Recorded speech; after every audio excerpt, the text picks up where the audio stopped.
O governo de São Paulo vai anunciar amanhã as novas fases de reclassificação do Plano São Paulo. Bom, quem acompanhou tudo de perto é a repórter Mayra de Jaimo. Até o governador já falou, né, que você não perde uma coletiva, né, Mayra? Muito boa tarde a você. Trabalhadora.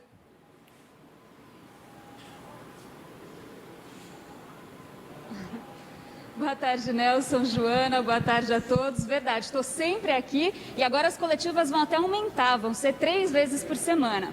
Nessa sexta-feira, então, a gente vai ter mais uma reclassificação de fases no estado de São Paulo. O Centro de Contingência finalizou um estudo, então vão ter novas determinações, mas a gente só vai saber os detalhes na sexta-feira. E hoje aqui também foi anunciada na coletiva de imprensa do governo de São Paulo um novo programa para a educação, o Conecta Educação, que é um investimento de R$1,5 milhão em equipamentos e também em conectividade. Eu estou aqui com o secretário de Educação, Rocieli Soares, que vai dar os detalhes para a gente. Boa tarde, secretário. Boa tarde, Mayra. Boa tarde, Nelson, Joana e a todos que nos assistem aqui na Band. É isso mesmo, né? A gente já tinha um planejamento para investir em tecnologia. A pandemia potencializou mais ainda, né? O uso da tecnologia pelos estudantes, pelos professores. Não dá para eles voltarem agora para a escola e a gente ser analógico ainda e não ter as condições mínimas.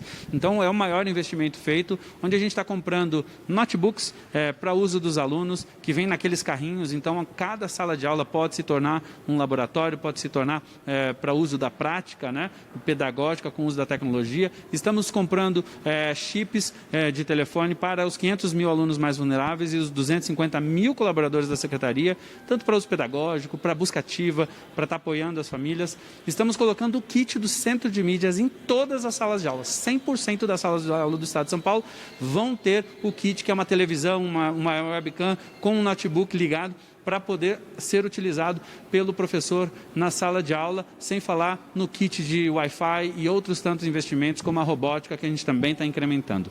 Secretário, e a data para início das aulas presenciais no estado de São Paulo está mantida? Está mantida, dia 1º de fevereiro, esse é o calendário da rede estadual. O município pode ter datas diferenciadas, é até natural, é normal, mesmo em outros tempos de pandemia, porque eles não têm 30 dias de férias no meio do ano, então eles podem ter datas diferentes de início das aulas, é natural, mas precisa ser presencial as atividades. A gente vai voltar em rodízio com até 35% neste primeiro momento, independente da cor da bandeira. Vamos começar mais devagar, fazer um acolhimento, entregar os materiais para os estudantes, começar a fazer uma formação sobre o protocolo, sobre como deve se portar, e na segunda quinzena de fevereiro aumentamos o número de participação dos estudantes nas nossas escolas. Mas a educação é essencial e nós precisamos voltar. E tem algumas cidades do ABC Paulista que disseram que só vão retornar às aulas presenciais no dia 1º de fevereiro se a vacinação de fato começar em 25 de janeiro. Qual a sua resposta para esses municípios, secretário?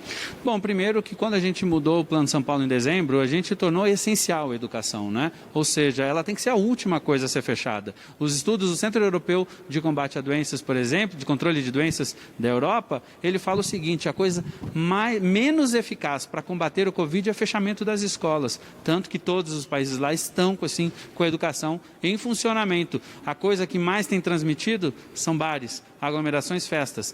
Para a gente fechar a escola, a gente tem que fechar primeiro essas outras coisas. Tem que ter uma razão epidemiológica.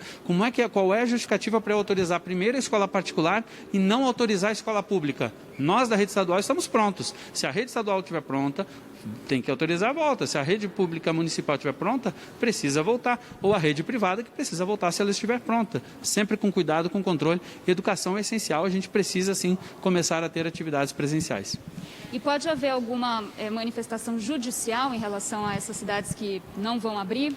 Em primeiro, que para o município não autorizar a abertura, ele precisa publicar um decreto com uma justificativa epidemiológica do porquê não abrir, né? Esperar a vacinação não é um motivo, então teríamos que fechar todo o resto que não é essencial. Ora, se eu fecho o que é essencial porque não chegou a vacinação, imagino o que eu deveria fazer com aquilo que não é essencial. Em primeiro lugar, obviamente, se a justificativa epidemiológica publicado o decreto, após a publicação do decreto, não for suficiente, nós vamos questionar, sim, primeiro diretamente, tentando dialogar, depois, sim, se for o caso, judicialmente. secretário, e analisando outros países, então há realmente evidências de que as crianças têm uma taxa de transmissão muito baixa e que esse é o modelo ideal a gente tomar, né? Não abrir, priorizar escolas. É priorizar escolas. As pessoas disseram, a Inglaterra fechou. A Inglaterra não fechou as escolas. Ela priorizou os estudantes. Tem um percentual de quase 50% dos alunos frequentando as escolas diariamente, especialmente educação infantil e educação especial, por exemplo. E, obviamente, nós estamos falando do mundo inteiro caminhando para isso. Todos os países sérios estão com as atividades abertas. Hoje, as crianças contaminam muito menos. Especialmente de 0 a 10, a taxa de contaminação de uma criança é menor ainda. Ela é muito segura. Bebês, então, é muito seguro. Nós precisamos, a mãe é trabalhadora, a criança não está aprendendo. Temos uma epidemia de depressão e a gente não está falando sobre isso no nosso país. Está na hora de voltar. OMS, Unicef, ONU, todas as instituições mundiais têm falado. Priorizar a educação no retorno é fundamental. Muito obrigada, viu, secretário? Nelson, Joana, é com vocês aí no estúdio. Obrigada, Mayra de Jaimo, a nossa setorista do Governo do Estado. Um ótimo trabalho. Muito obrigada ao secretário de Educação, Rocieli Soares, pelos esclarecimentos e pelas informações. Um abraço.